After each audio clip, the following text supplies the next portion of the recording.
and denuclearization. Along with Ambassador Gregg, I think, in my opinion, there will be more six-party talks and they will be successful.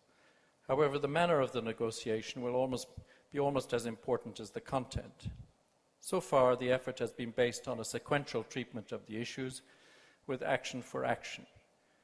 And I think this may have been one of the major reasons for the breakdown of the negotiations. Indeed, during the course of these negotiations, action was not always followed by action. And the sequencing of the various elements of the package, which was meant to be comprehensive, meant that the parties were taking the negotiations on faith that the final package would someday be put in place. It was very difficult, I think, to maintain trust in the process under these conditions.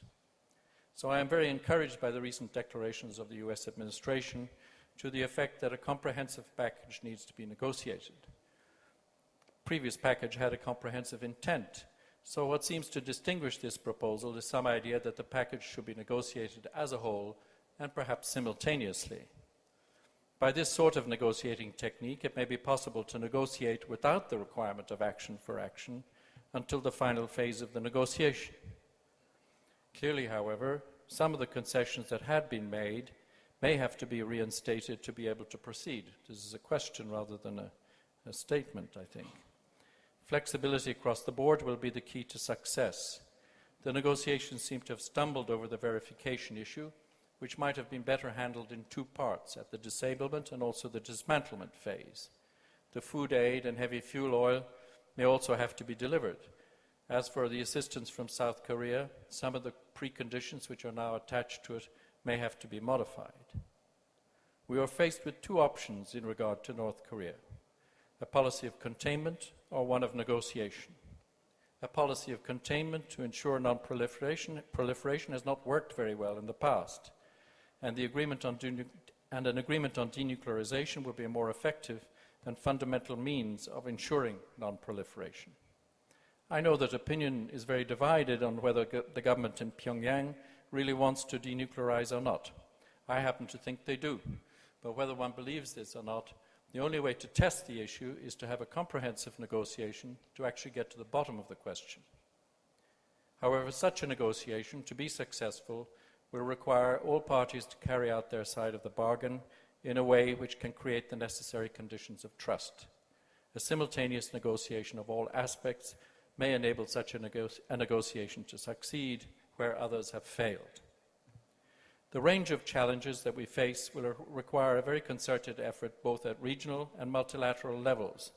I have tried to spell out some of the important issues that need to be addressed and that are in the process of being addressed.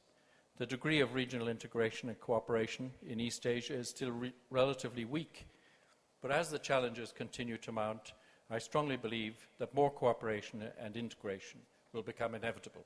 Thank you very much. Thank you very much, Ambassador. Vice Minister Shin.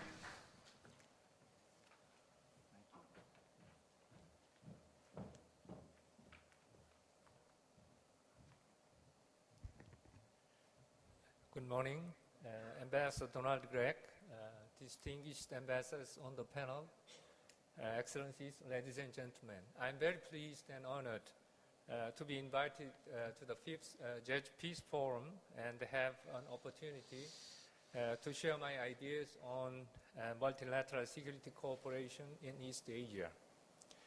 As practitioner of diplomacy, I believe that we on the panel would all agree that the goal of diplomacy is to seek a common perception for the common good of peace, prosperity, and progress. Institutions that embody shared understanding and ways to cooperate have proved to be very valuable in this regard. With these thoughts in mind, we need to ask 4 interconnected questions and seek the answers to each of them to address today's topic. First, what is our security landscape? Second, what are the challenges and opportunities we face in the pursuit of multilateral security cooperation in East Asia? Third, how should our cooperation be guided? And fourth, what is the role of proactive diplomacy, which I think is the central theme of our session. Let me start with the first question by highlighting features of the security landscape in this region that affect the development of a multilateral security architecture in this region. The outstanding geopolitical contour of East Asia is its vastness and diversity. Indeed, it encompasses the sub-regions of Northeast Asia and Southeast Asia, each of which has its own distinctive security environment. Unlike other parts of the world, Northeast Asia has yet to overcome the last vestige of the Cold War, as is evidenced by the North Korean nuclear issue. Bilateral security arrangements constitute the key elements of the security architecture in this region, while the development of a multilateral security arrangement is in its embryonic stage. Having these characteristics, Northeast Asian countries mostly have relied on the ASEAN Regional Forum, ARF, for the development of multilateral security cooperation. In other words, ASEAN was in the driver's seat, while the three Northeast Asian countries were the passengers. On the other hand, Southeast Asia has steadily developed a regional security cooperation framework in which ASEAN plays a leading role. ASEAN has already declared that they have completed the first stage of multilateral security cooperation, namely confidence building, and moved to the next stage of preventive diplomacy. In this regard, the ARF has demonstrated its instrumental role as the first intergovernmental platform for materializing multilateral security dialogue and cooperation in East Asia. In recent years, East Asia has been developing a wide range of frameworks for multilateral security cooperation, such as ASEAN Plus 3 and the East Asia Summit. These new platforms are expanding the web of consultation and cooperation among states in the region by bringing new players on board. The development of a new multilateral security cooperation mechanism is accompanied by the gradual broadening of the agenda. In this regard, Track 2 dialogues such as CSCAP, the Council for Security Cooperation in the Asia-Pacific, and the NASEC, the Northeast Asia Cooperation Dialogue, are playing a complementary role by providing alternative fora for discussion and cooperation. Against this backdrop, East Asia continues to face many challenges. As the political dynamics in East Asia are rapidly changing, there is a need to build greater confidence among the countries in this region. Emerging transnational security issues such as piracy, terrorism, and transnational crime also present security threat. Yet, these challenges justify the pressing need for multilateral cooperation. In building up cooperation, we can fully utilize the potential of platforms for cooperation, ultimately leading to the development of institutions. Moreover, encouraging developments are evident. Major countries are engaged in increased interactions and are arriving at more converging perceptions and approaches to matters of common concern. I'm sure that increased dialogue and consultation with clear vision and insight will help create favorable environment for the multilateral security cooperation in East Asia.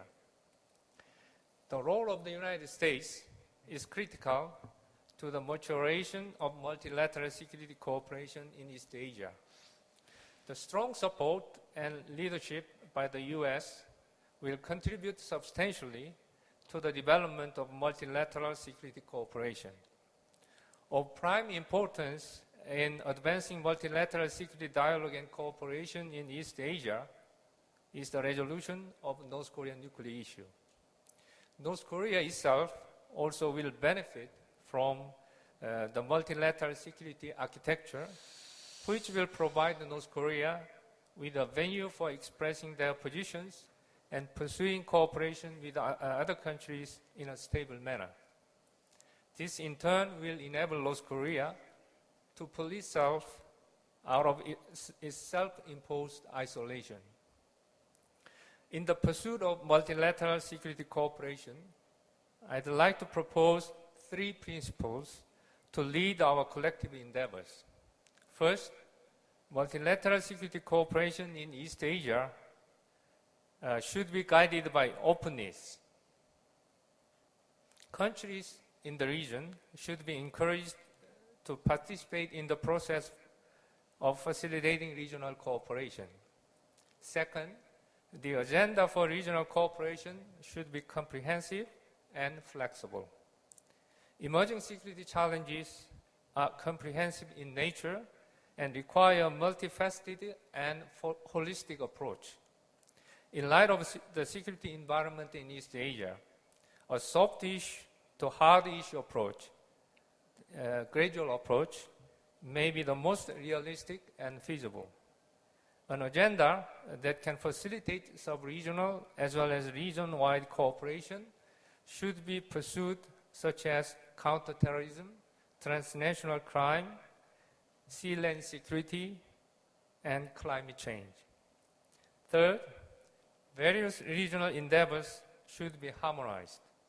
In the light of the existence of various regional cooperation arrangements in this region, the role of these arrangements should be coordinated in such a way as to synergize their work and minimize any possible duplication. Now, turning to the key question of the role of proactive diplomacy in promoting multilateral security cooperation in East Asia, I'd like to point out the following 4 points. First, countries in the region should strive to manage and resolve security issues peacefully. In East Asia, hard security issues, including the North Korean nuclear issue, maritime issues, and territorial disputes, are still looming large. East Asian countries should reinforce their diplomatic efforts to prevent these sources of possible tension from flaring up that could hamper the development of multilateral security cooperation in this region. Second, community building efforts should be actively pursued. In this regard, the economic, social, and cultural foundations should be strengthened, as was recommended by the report of East Asia and Vision Group several years ago. The roadmap toward the community building in East Asia was successfully presented in that report. So what we need now is to have the strong will of the states in the region to carry out the recommendations in the report. Third, I cannot emphasize enough the importance of the role of the major stakeholders, including the United States, China, Japan, and Russia. Participation by these countries in the six-party talks is a good case in point. We look forward to greater engagement of countries that share concerns as they work together in a multilateral way to resolve issues of common interest. In addition, the European Union can contribute to the building of a multilateral security cooperation architecture in East Asia by sharing its rich experience in Europe. Fourth, public relations and public diplomacy are one of the key elements for the advancement of multilateral security cooperation, as was rightly pointed out by Russian ambassador this morning. Support for multilateral security cooperation from domestic and regional constituents is an important asset in advancing multilateral security.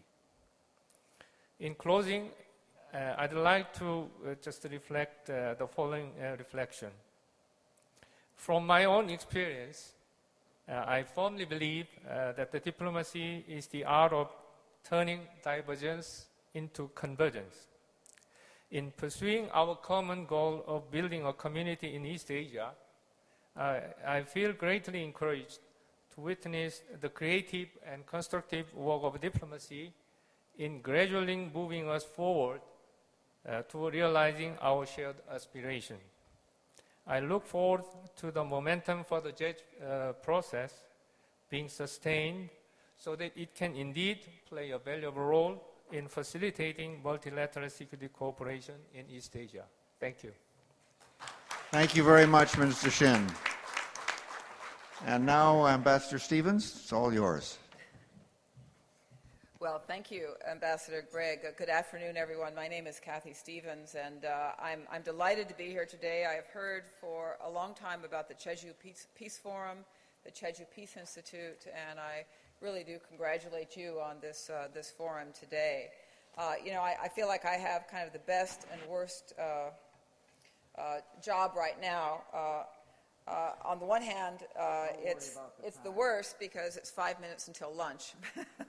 And I am going to try to be brief, but the best because, thank you, Don, because not only am I sharing a stage with my distinguished predecessor from whom I have learned so much and whose shoes I try to, maybe not exactly the same shoes, but I try to fill, but because my colleagues here on the stage, as well as Secretary General Ban Ki-moon and others I had from our Business Council earlier, have really said so much of what I want to say, and I endorse in very large and really almost complete measure all that's been said about the work we have before us and how we need to work together proactively and in a multilateral way. I thought what I might try to do is to be brief, but say a little bit about how, from the United States perspective, we see Asia. We certainly see ourselves as a Pacific country very briefly, and how we see the multilateral angle of this.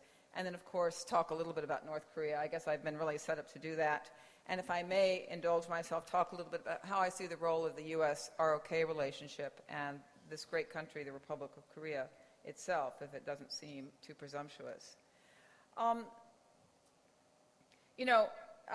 struck by this comment, a common vision for mutual benefit and common prosperity. And the United States is, I think, proud, and I hope rightly so, of the role we have played over the years in East Asia in promoting peace, stability, and prosperity here. I was struck by Gunmin Chairman Kang's comment. Thankfully, he said it was bankers, right, who said, we learn the hard way and then we forget. It's kind of like the Churchill quote about the United States, where Churchill once said, he always had things to say. He said, I trust the Americans will always do the right thing after they have exhausted all the other options. Well, I don't think we've always exhausted all the other options, but I like to think that we have played a positive role and that we can continue to play a positive role in forging prosperity and overcoming the remaining security difficulties and the financial crisis that we face now in East Asia and indeed globally. Of course, a cornerstone, overused word, a cornerstone of U.S. efforts in East Asia have traditionally been our alliance relationships, and they continue to be very important. But we know that in this 21st century, we need to not only strengthen them, but also adapt them as times change. And that means, of course, not only our great alliance with the Republic of Korea, but also Japan, Australia, Philippines, and Thailand. And beyond that, of course, we look to strengthen key relationships. Others have talked already today about the relationship with China, the role of China. And then, and this is where I want to spend a few more minutes today, expanding our own participation in a variety of multilateral fora, not least of which is the six-party talks. Every time a new administration comes into office in Washington, and sometimes even between, I hear from a lot of people, the U.S. is so distracted, there's so many issues in the world, you're not paying enough attention to Asia. I hope that there have been some things that the Obama administration has done already and will continue to do in the remainder of this year to underscore the fact that it is well understood, I think, not only in the administration but throughout the United States, that no other part of the globe, and excuse me, Brian, Europe remains very important. I spent a lot of time there, but no other part of the globe holds greater potential benefits and challenges for the United States of America than East Asia. And we don't have to go through all the statistics. We know them in every regard, geopolitically, militarily, diplomatically, economically, commercially, socially, culturally. East Asia is increasingly, every day, vital to the national security interests and the prosperity and peace of the United States.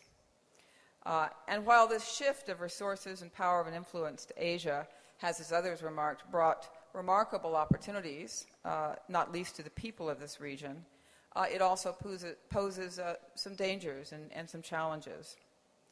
And I think that's one of the reasons why the Jeju Peace Forum over the past few years has begun to focus on this issue of greater multilateral engagement and a more proactive approach to regional engagement. Without a fixed regional structure that can cope with diverse cultural and political systems, that can encourage a security dialogue, given the vast differences, I think probably greater than in Europe, of wealth, population, competition for limited energy resources, border disputes, conflicting historical legacies, nationalism, all these kinds of issues really do challenge us to find greater ways to strengthen a dialogue across the region. Regional energy demands and the lack of natural resources could potentially lead to future regional confrontation. And there's also, again, a need for multilateral security cooperation that keeps pace with the economic and political growth and development of this region. So given all that, and I think we've made the case here this morning, the other speakers have made it extremely eloquently, it's not a question of whether or not our nations should cooperate to achieve these ends in a multilateral forum, but rather how we do that, how we build that architecture of cooperation in the region and globally to devise the right policies and use the right tools for the right solutions. Now, I'd like to point to just a couple of examples of where we're trying to direct our efforts as the United States. APEC, of course, has always been a very important institution for us, and I appreciated those who were commenting in the earlier panel on some of their engagement in APEC. The United States looks forward to hosting APEC in the United States next year, or 2011, excuse me. And I don't think we've picked a city yet, but the work has also already begun on that. And with President Obama, I think, coming to Singapore at the end of the year for the APEC summit here, it will be a busy time ahead filled with some opportunities. And then, of course, just last month, Secretary of State Hillary Rodham Clinton was at the ASEAN Regional Forum, the ARF, one of my favorite acronyms. And it was her first one, and she remarked, not on the songs, but on the productivity of the sessions. I think those of you who may follow this, or perhaps were there, saw a real seriousness and substantive effort to grapple with some issues that have been, frankly, difficult for the ARF to deal with in the past. And most importantly, for the United States, we were very, very pleased to sign the Treaty of Amity and Cooperation, which is not only a symbol, but a basis for even greater engagement by the United States with ASEAN and with our friends and partners in the region going forward. There's a lot of other multilateral cooperation in the region, and I suppose we could touch on a few of them. We thank the South Korean government in particular for its decision to participate in the Proliferation Security Initiative, along with other East Asian nations in countering proliferation threats. And we appreciate the commitments that come from all the countries, including all those represented here on this podium, to dissuade all countries from facilitating directly or indirectly through PSI and other programs efforts to proliferate nuclear and missile technologies. So I guess that kind of brings me to North Korea, where in recent months, to our dismay, Pyongyang has continued to challenge the international community through its pursuit of nuclear weapons and through its recent missile launches. I want to underscore that the United States, I believe with our allies and partners who have indicated a clear view as well, that we will not accept a North Korea that tries to maintain, develop nuclear weapons or to launch ballistic missiles and proliferate nuclear materials. Nor will we stay silent in the face of the egregious human rights abuses perpetuated in North Korea. We want to find opportunities to indeed broaden the opportunities for the people, all the people of this peninsula, including in North Korea, to share again in that common prosperity and mutual benefit which has so characterized our work in the rest of the region over these past decades. It has been proactive diplomacy that has underpinned the international community's unequivocal and nearly unanimous response to North Korea's actions and the message that we have sent to North Korea about the path that we feel would be far more fruitful. The passage of UN Security Council Resolution 1874, the work that is being done in the UN is important in this regard. But this is a means to an end, not an end in itself, as we try to use tools that will curb North Korea's unacceptable activities, to put pressure on those who would engage in programs of proliferation. We want to find another way. And that, of course, is a return, as the other speakers have said, to dialogue, a return to working together to find a better future, a better path for the people of North Korea and indeed a more secure peace and security for the entire region. Now, I take Ambassador Gregg's point about sometimes how a non-democratic country has a little trouble, I think, with some of our democratic processes. And I, too, have heard complaints sometimes about continuity and maybe sometimes from other countries as well. But, you know, I'd have to say about our efforts, U.S. efforts vis-a-vis the six-party talks over the last some months, probably there's been more continuity than absence of it. Because I think what you've heard us say again and again is, you know, we think we're on the right track here in terms of both the process, and that process being getting the countries most concerned and most engaged. And we heard very passionately from the Russian ambassador Russia's great interest in this.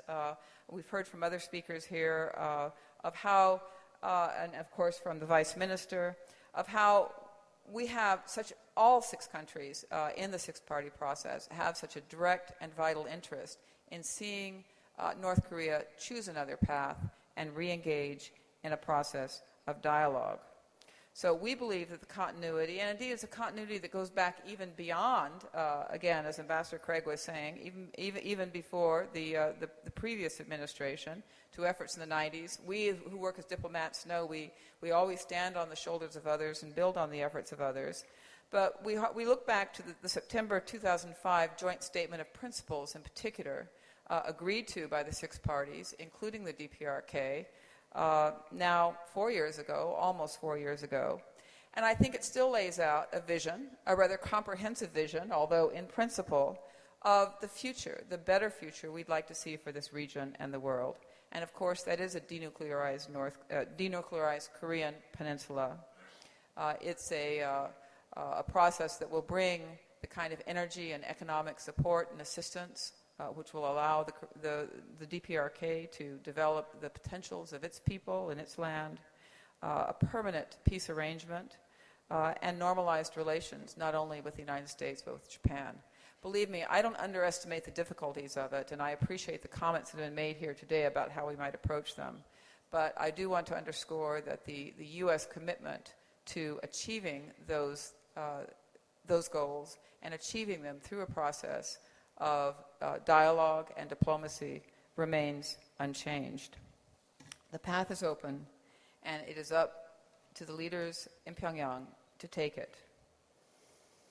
Now, as we strengthen our alliances, as we work in multilateral fora, we will continue to be a committed partner in the success of institutions I'm not sure I call the six-party talks an institution yet, but we're committed to that, but institutions like ASEAN, APEC, and the ARF.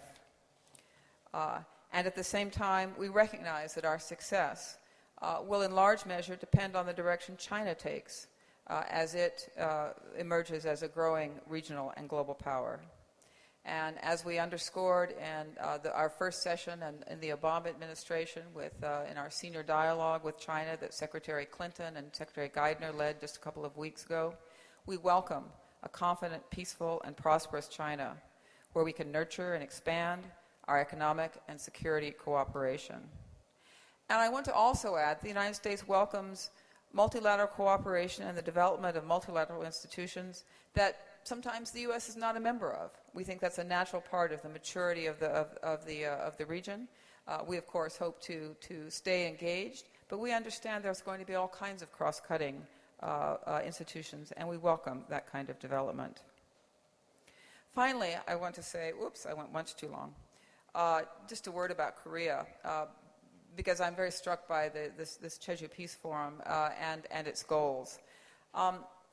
I first came to Korea in the 1970s when Korea was just beginning to really develop economically. It was a time where you literally saw economic change in people's lives day by day. I came back in the 80s for a period of extraordinary political change as Korea got irreversibly on the path of democratization.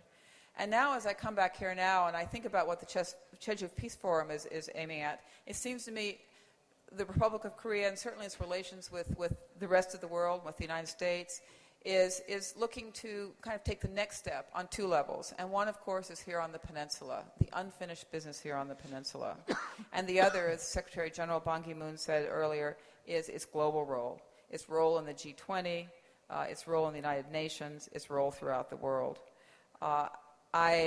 I believe this is the right time to do that, and we look forward to working not only with the Republic of Korea, but with our partners throughout the region towards those shared goals. Thank you very much.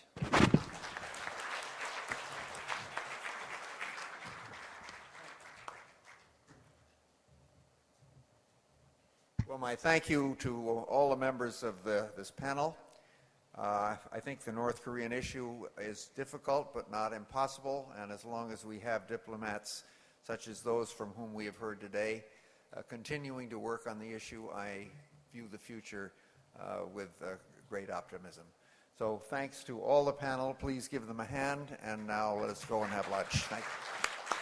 Thank you very much, ladies and gentlemen. Please give a warm round of applause to Ambassador Donald Gregg for his excellent chairmanship and also for presenters.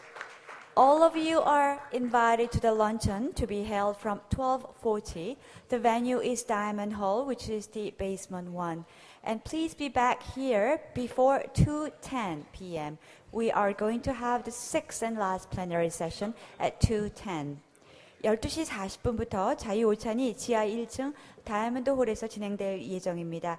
즐거운 오찬 갖기 바라고요. 오후 2시 10분부터는 제6차 전체 회의가 시작되니 2시까지 내빈 여러분께서는 모두 입장을 완료해 주시기 바랍니다. 감사합니다.